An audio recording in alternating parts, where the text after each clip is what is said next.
nos está indicando, ¿verdad?, que debemos de tener mucho cuidado contra algunos enemigos que enfrenta el pueblo de Dios, y son tantos, mis hermanos.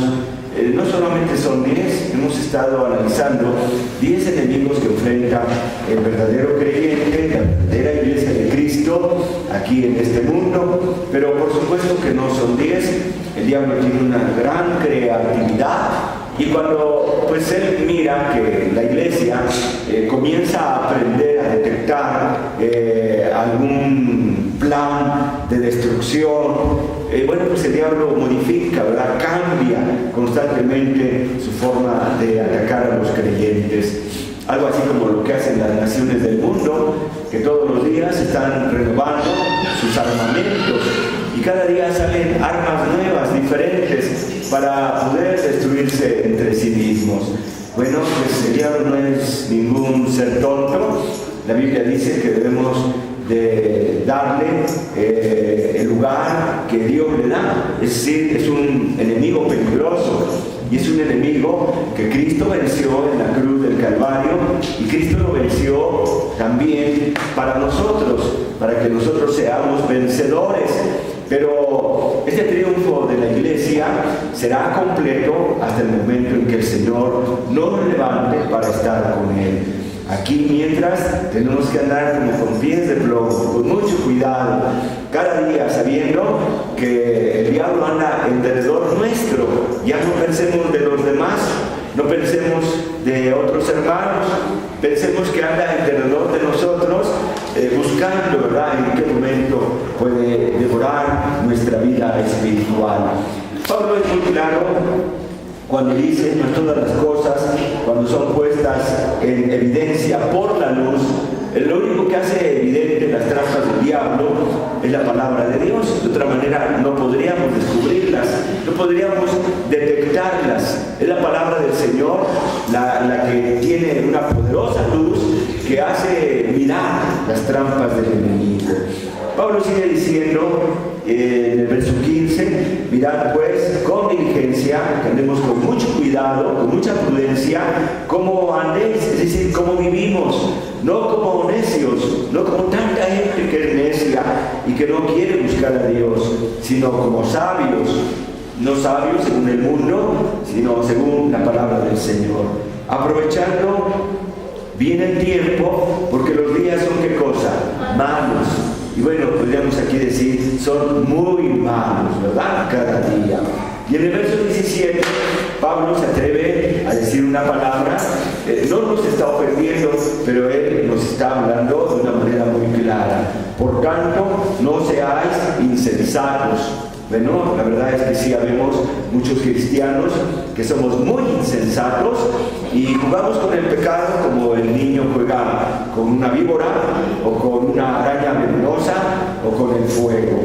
No seáis insensatos, sino entendidos de cuál sea la voluntad del Señor. Y bueno, ¿cuál es la voluntad del Señor? Nuestra santificación. ¿Cuál es la voluntad del Señor? Que caminemos en sus caminos, que obedezcamos su palabra conforme la vamos aprendiendo. Bien, vamos a hacer una lista nuevamente de los enemigos de la iglesia que ya hemos analizado. Vimos la primera enseñanza que nos da la palabra del Señor referente a los enemigos de la iglesia, y se refiere a la falsa doctrina.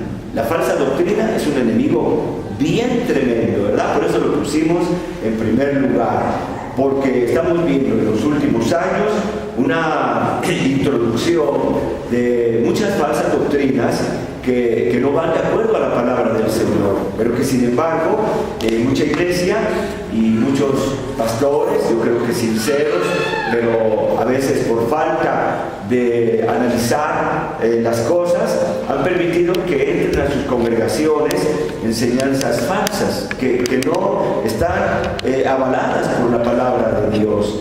Bueno, a veces con tal de llenar los templos, con tal de tener templos grandísimos, sacrificamos la sana doctrina. También vimos que otro enemigo de la iglesia es la mundanalidad. No podemos negar, ¿verdad?, que somos todavía humanos, todavía nuestra carne contiene una gran cantidad de tendencia al pecado, y bueno, esto lo sabe el diablo, y el mundo viene a ser un medio a través del cual muchos cristianos quedan derrotados y se apartan del Señor. La mundanalidad es un enemigo peligrosísimo, es un monstruo de miles de cabezas, y muchos cristianos son atraídos, seducidos, dice la palabra del Señor, engañados, ¿verdad? Dice Pablo, temo que como la serpiente engañó a la mujer, así ustedes sean engañados, sus sentidos sean extraviados de la sinceridad con la que Cristo nos ha llamado. Y la verdad es que el mundo tiene tantas cosas que nos alejan del Señor. A veces son cosas muy, pues no son malas en sí. Por ejemplo, todos enfrentamos la situación de que en la secundaria le dejaron a nuestro hijo o a nuestra hija pues una tarea de tener que ir al museo. Y bueno, pues qué cosa curiosa, ¿verdad? El sábado no podemos hacerlo, sino el domingo. El domingo, mira, que esté tu papá, pues nos vamos al museo para que hagas esta tarea. No es malo, además es algo que forma parte de un compromiso, ¿verdad? Que en la escuela han adquirido nuestros hijos, pero se da cuenta cómo el mundo puede irnos alejando, puede irnos apartando. Y todo es cuestión de que el cristiano pruebe un domingo fuera de la iglesia para que después se le antoje otro domingo fuera de la iglesia. Bueno, la mundanalidad tiene 1000 cabezas. Después vimos el legalismo. Aquí quiero hacer una aclaración. Alguien me reclamaba y me decía que en este punto había yo enseñado que se vale que podemos venir al templo como querramos, vestir como nosotros querramos, y que esto no importa delante de Dios. No, yo no dije eso. Yo lo que dije es que el legalismo, que es legislar lo que Dios no ha legislado, es decir, lo que Dios no ha enseñado. Yo decía en este aspecto que debemos de evitar el ser muy estrictos en la forma de vivir de otros, inclusive de nuestros propios hermanos en Cristo. Como legalista, el legalista se está fijando en los errores de los demás, en las fallas del culto, en las fallas de la predicación, en las fallas de la alabanza, de la música. Es decir, no viene al templo, no viene a la iglesia para adorar al Señor en espíritu y en verdad, sino que parte de su naturaleza pecaminosa lo hace estar poniendo su mirada en los errores que él considera.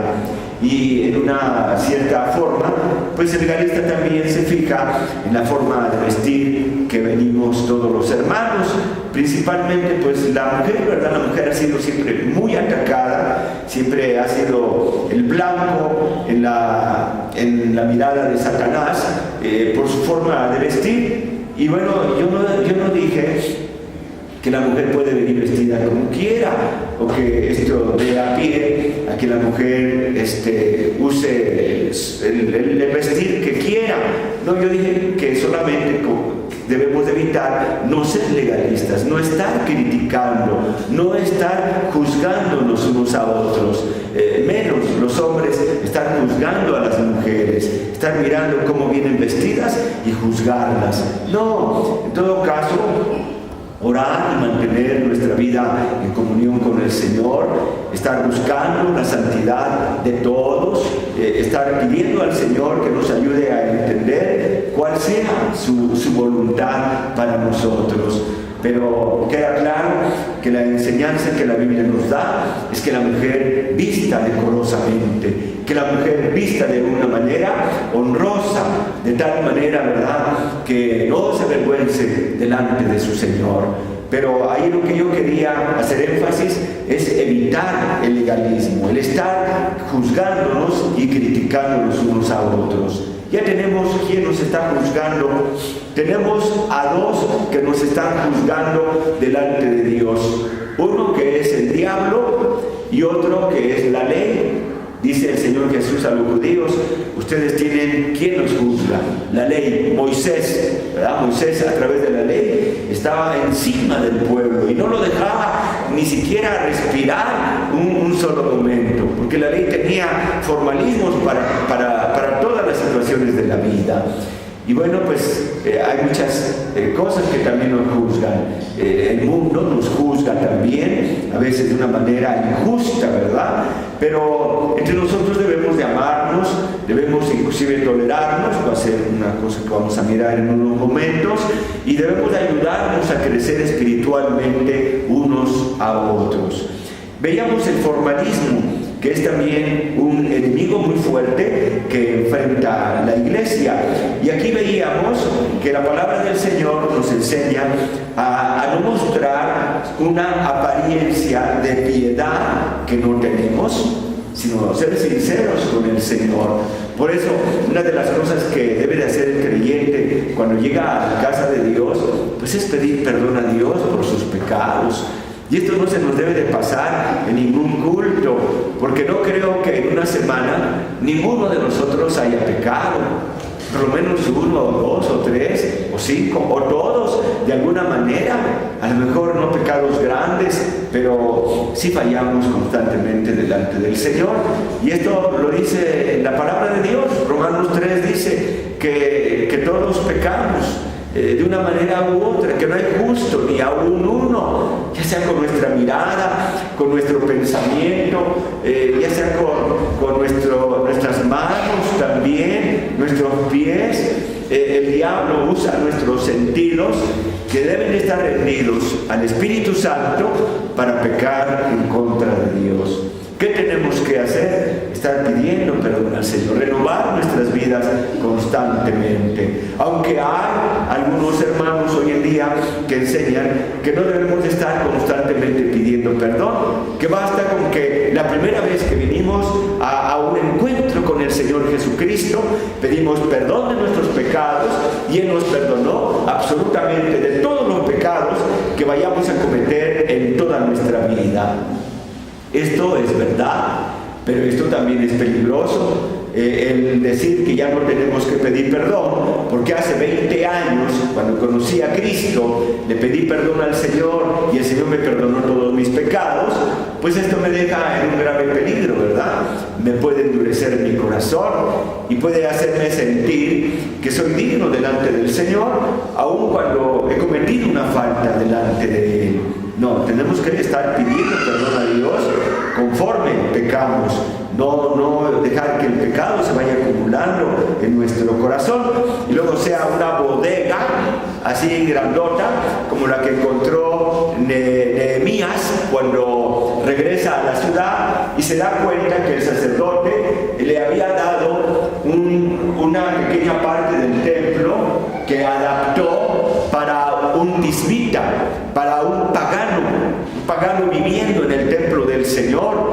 Y cuando llegó Nehemías, dice la Escritura que sacó todas las cosas del tisbita, todos los muebles, todas las cosas fuera de la casa de Dios.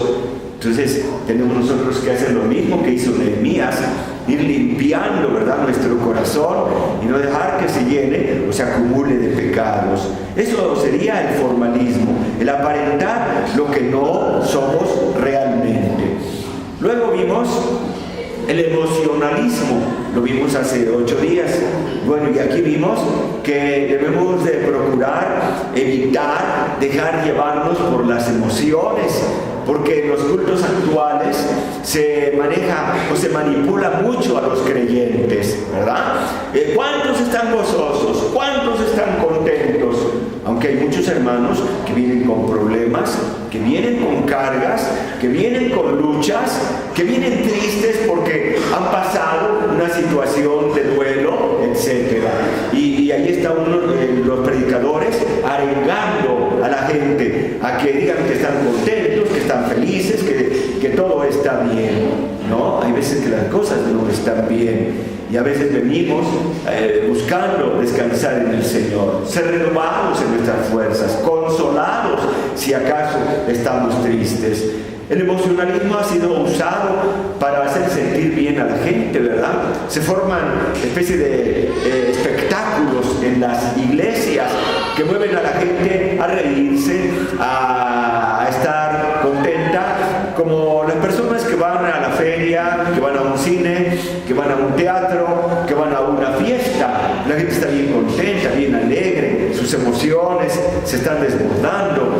Y bueno, hay gente que ha aprovechado, ¿no?, las emociones del ser humano y se trabaja de tal manera que muchas veces la gente pierde la visión de lo que es el culto a Dios, y a veces trabajamos más por estar contentos que por darle la gloria a Dios.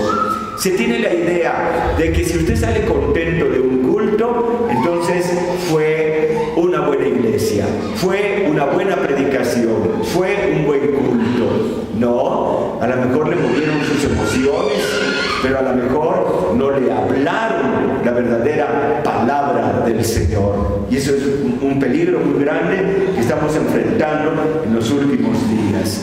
Vea usted, a veces tenemos que mencionar nombres, pero nuestro hermano Marcos Witt, cuando fue pastor de una iglesia muy grande en Estados Unidos, su método era, antes que nada, contar un chiste a la congregación. Antes de entrar al mensaje de la palabra, él creó esa costumbre de primero contar un chiste, como para preparar a la gente. No, la iglesia no es un lugar para contar chistes. Podemos poner anécdotas, en un momento dado, anécdotas que inclusive nos hagan sonreír, pero anécdotas que trabajen en favor del mensaje, que den luz. Las anécdotas son como lámparas que alumbran el mensaje, hacen que la gente entienda mejor la predicación del pastor o del predicador. Pero tenemos que tener mucho cuidado con las emociones. Y vimos también, por último, hace 8 días, el enemigo número 6, la desviación. Qué fácilmente podemos desviarnos del camino del Señor. Qué fácilmente podemos desviarnos de la sana doctrina, de lo que hemos aprendido. Pablo dijo: lo que oísteis y visteis en mí, eso hagan. Anden conforme a lo que nosotros les enseñamos. Les dimos un modelo de doctrina, pero también les dimos un modelo de forma de vida. No se desvíen, no cambien esta manera de vivir. Y bueno, vemos que en la actualidad muchos cristianos se desvían muy rápidamente, muy fácilmente. Y recordando las palabras de un hermano que ya no está con nosotros, sino está con el Señor, que decía en relación a Romanos 8, ¿quién nos apartará del amor de Dios en Cristo Jesús? Tribulación, angustia, hambre, desnudez, cuchillo, espada. Ni lo alto, ni lo profundo, ni lo visible, ni lo invisible nos podrán separar del amor de Dios. Y decía el hermano que había escuchado a un pastor, al pastor de él, cuando él era niño, decir: pues todas estas cosas no nos apartarán. Pero ¿qué tal una novia? ¿Qué tal el novio pagano? ¿Qué tal un programa de televisión? ¿Qué tal una diversión? ¿Qué tal una fiesta? Fíjense, a veces lo más fuerte no nos desvía del Señor. La persecución inclusive purifica. Las iglesias que son perseguidas, fíjense que no se desmembran, al contrario, toman más fuerza. Viene un amor hacia la obra de Dios y hacia Cristo Jesús. Pero como el mundo y el diablo, ¿verdad?, es sutil y a veces nos desvía de las maneras que menos imaginamos, que menos pensamos. A veces se nos desvía. Hoy fíjate, conocí una iglesia donde, no hombre, está bien bonito, miras de ir, mira ahí hay luces, el escenario está hermoso, es una plataforma muy bonita y se invitan grupos y pues sí, todo esto nos puede desviar, hermanos. El cristianismo es sencillo. Tenemos que volver a las raíces, tenemos que volver al cristianismo que nos dejaron los apóstoles. Ellos no jugaban con el evangelio, ellos no jugaban con las emociones de la gente, ellos no reunían a las personas y primero las preparaban emocionalmente para luego hablarles de la palabra del Señor. No, la iglesia era seria y la iglesia era espiritual. Y con esto no quiero decir que la iglesia debe estar así, muy tensa, sin sonreír, sin alabar a Dios, porque eso es otro extremo también, ¿verdad? Pero vean usted cómo la iglesia puede ser desviada de una manera muy fácil.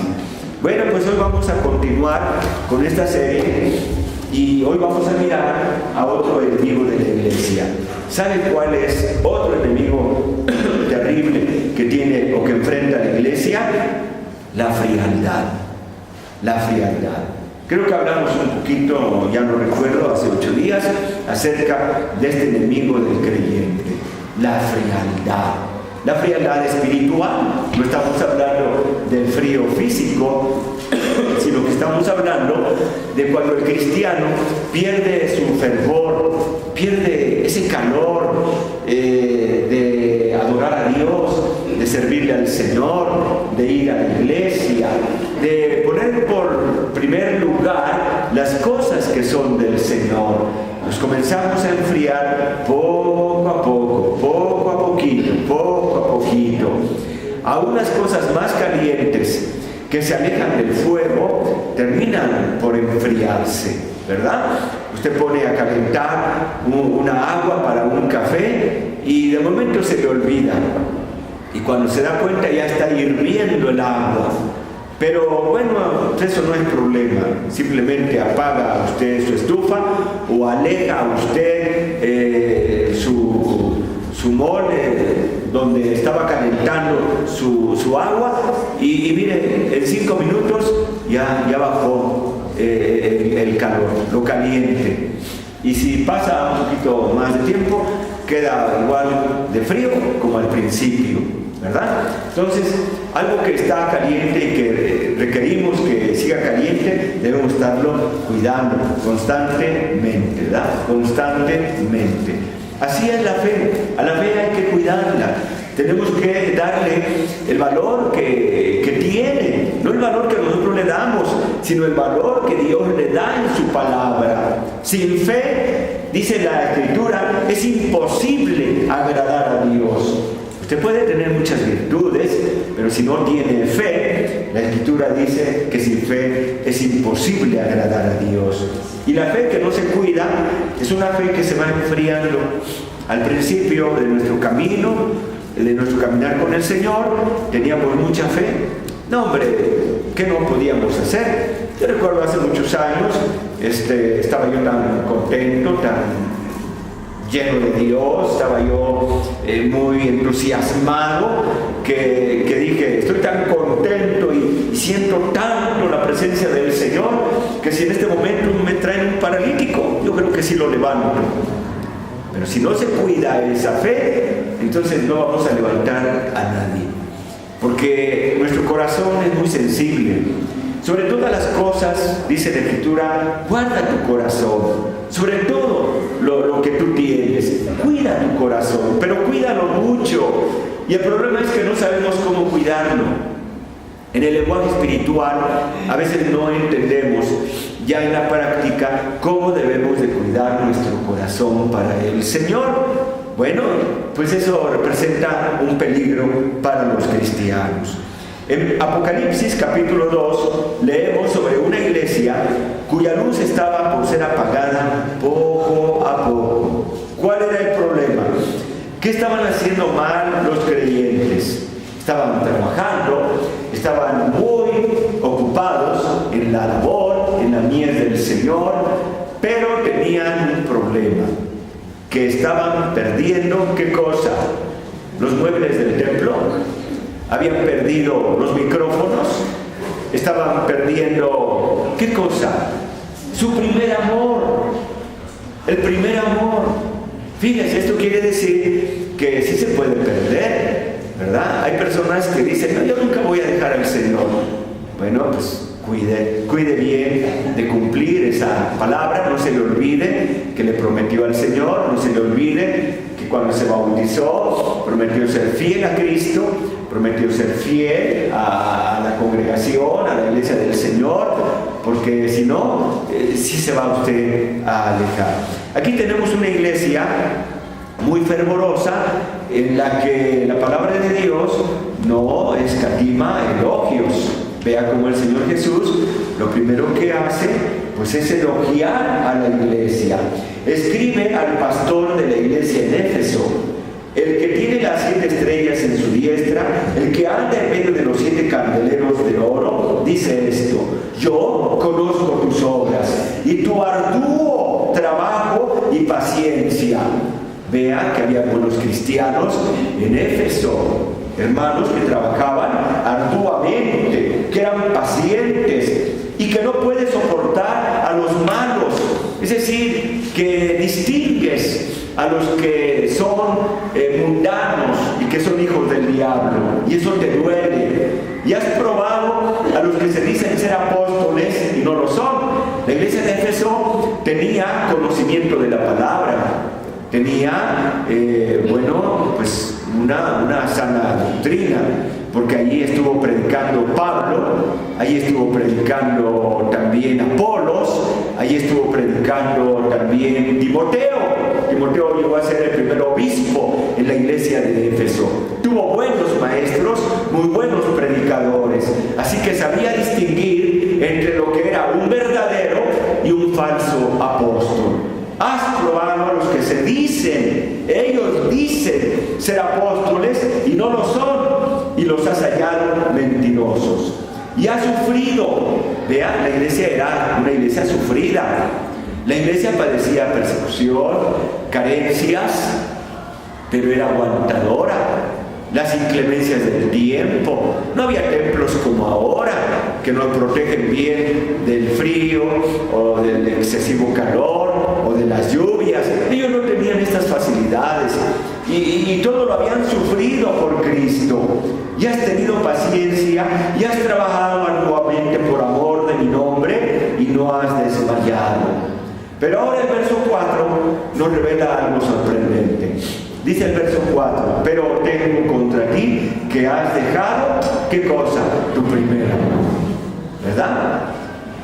¿Han conocido matrimonios que al principio se querían mucho, se amaban mucho, como cuando eran novios? Los novios no se quieren ni siquiera dejar un ratito, ¿verdad? Quisieran estar siempre cerca.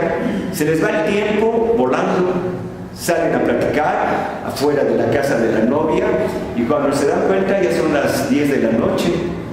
Están contentos y pues con mucho trabajo, ¿verdad? La novia le dice: pues mira, yo creo que ya tienes que irte porque si no mis papás me van a regañar, van a salir a decirme que ya es la hora de meterme, y además mañana hay que estudiar o hay que trabajar, etc. Las personas se aman mucho, que no quisieran estar separados un solo instante, y hay matrimonios que así por un tiempo largo se mantienen. No hay nada que muestre que se esté enfriando el amor que han tenido durante mucho tiempo. Hay que cuidarlo mucho, porque aquí dice la Escritura a los cristianos: has dejado tu primer amor. Y sí, efectivamente, hay matrimonios que ya no se aman como antes, ya no se quieren, están sobreviviendo, ¿verdad? Por alguna razón les conviene seguir juntos, no les conviene separarse, por los bienes materiales, por los hijos, por muchas razones, pero ya en su corazón, pues ya ni uno ni otro se soportan, han perdido el primer amor. Se aman quizás, pero ya no con la fuerza, ¿verdad? Como dice Cantar de los Cantares, que el amor es como fuego, ¿verdad? Así, y un verdadero fuego en el corazón. Ya no se aman igual. Puede ser que hemos conocido cristianos que por un tiempo amaron mucho al Señor y estaban dispuestos a hacer cualquier cosa por Él, pero empezaron a descuidarse y ese amor comenzó a terminarse también poco a poco, se comenzó a apagar. Así en esta iglesia de Éfeso, el verso 4 dice: pero tengo contra ti que has dejado tu primer amor. Algo terrible estaba comenzando a suceder en esta iglesia y nadie se estaba dando cuenta. Estaba aconteciendo que el amor al Salvador se estaba enfriando. Ya no le amaban como antes. Su amor por el Salvador se había enfriado. Su relación con Cristo había perdido gradualmente, poco a poco, su ardor, su belleza y su frescura. ¿Verdad que sí, hermanos? ¿Verdad que hubo un tiempo en que amábamos al Señor y lo dábamos todo por Él? Que no había nada que nos estorbara, que podíamos sufrir cualquier cosa por causa del Señor.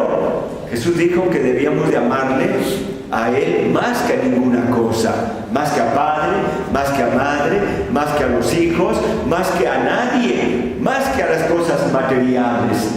Pero ¿qué vemos? Que los cristianos empiezan a preocuparse por su negocio, empiezan a preocuparse por la novia, el novio, por las amistades, por la familia, por muchas cosas.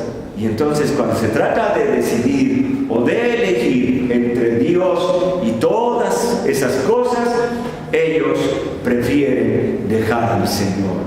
Se ha enfriado su amor por el Señor. Ya no lo aman como antes.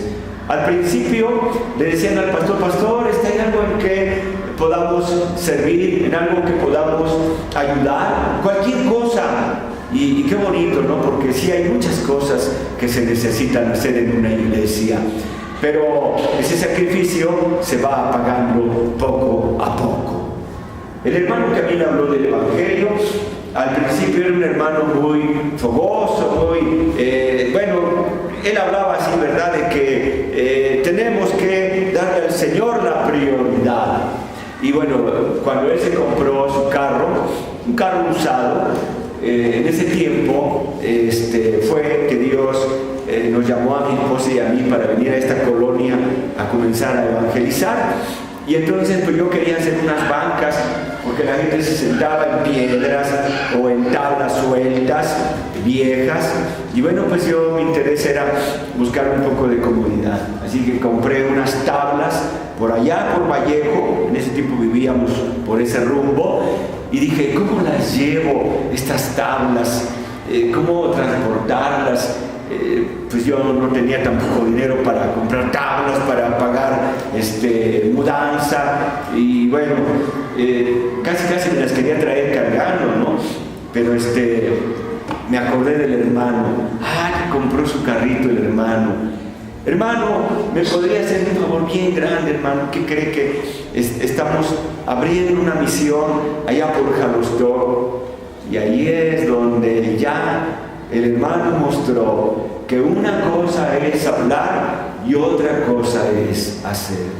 Con mucho sufrimiento y con un desgano y con una cara de pocos amigos, el hermano me trajo las tablas hasta este lugar, por estas calles, antes de que estuviéramos aquí, para poder sentar a las personas que venían a escuchar la palabra de Dios. Como que se molestó, ¿verdad? Como que le dolió gastar gasolina, le dolió usar su carro para traer esas tablas hasta este lugar.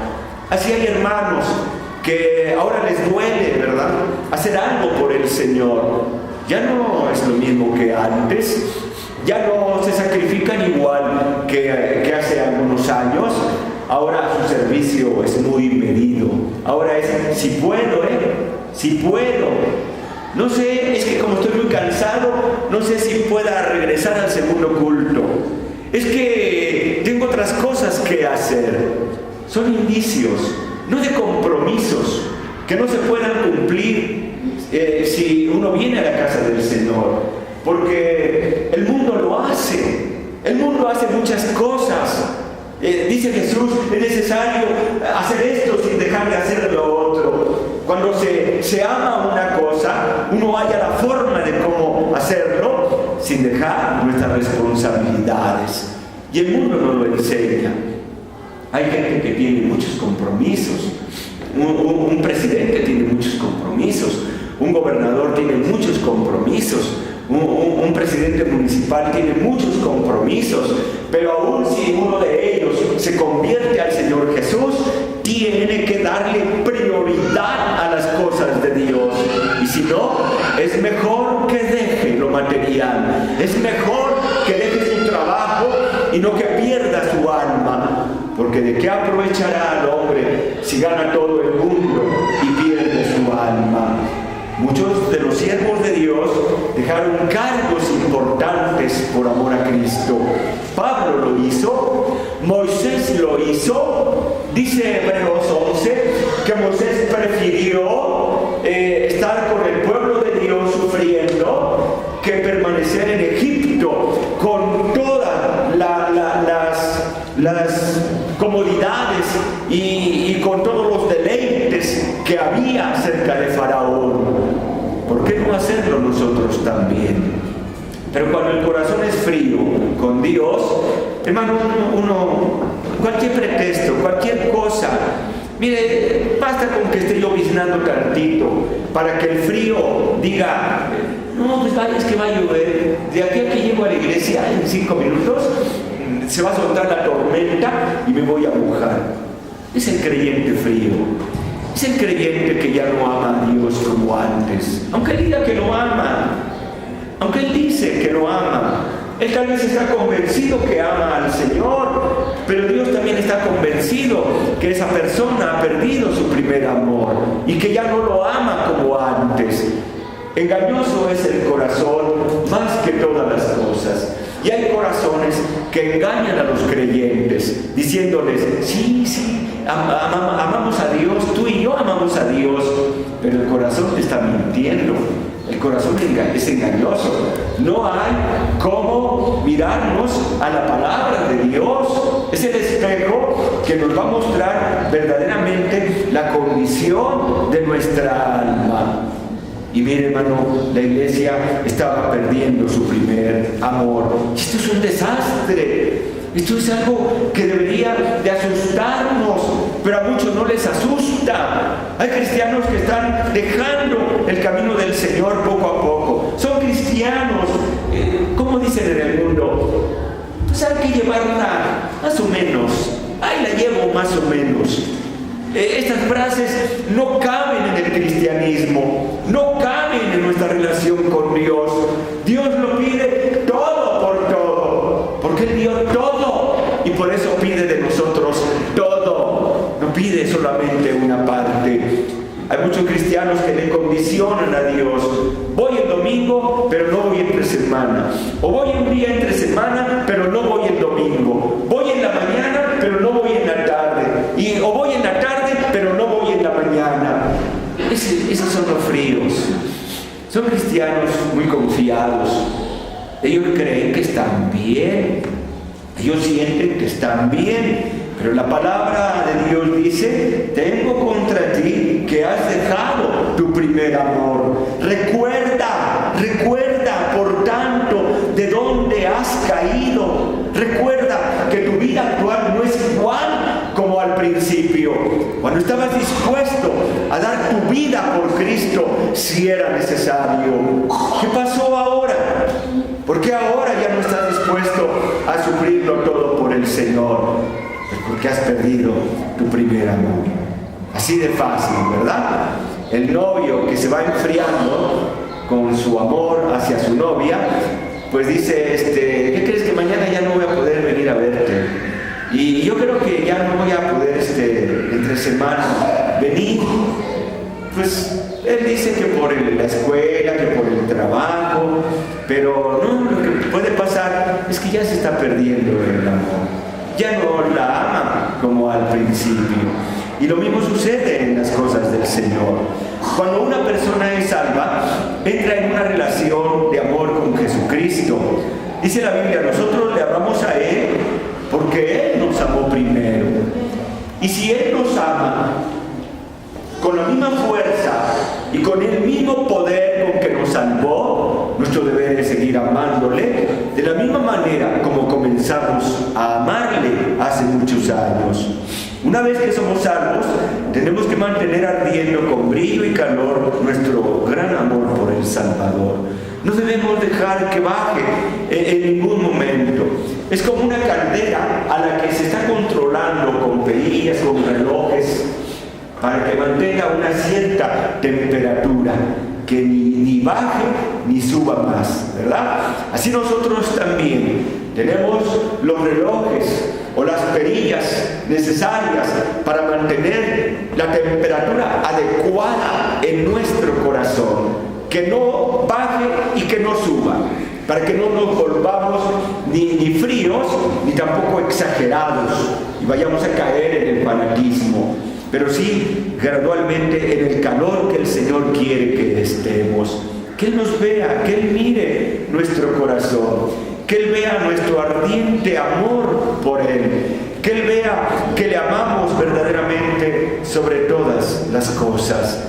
Que un verdadero cristiano, cuando sea cuestionado en el trabajo, o dejas tu religión o te despedimos, el cristiano puede decir con toda seguridad: no puedo negar a mi Salvador.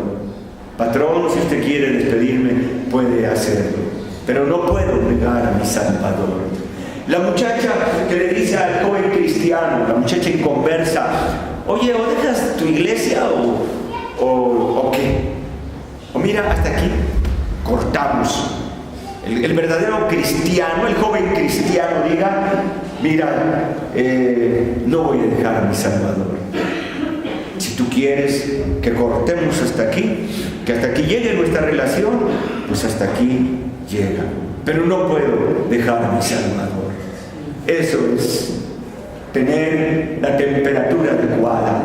Eso es no perder nuestro amor por el Señor. Oh, hermanos, si el Señor nos revelara la verdadera condición de nuestros corazones, si supiéramos que a veces nos engañamos a nosotros mismos pensando que estamos amando al Señor, cuando en realidad le demostramos más amor al mundo, más amor a las diversiones que al Señor. No os engañéis.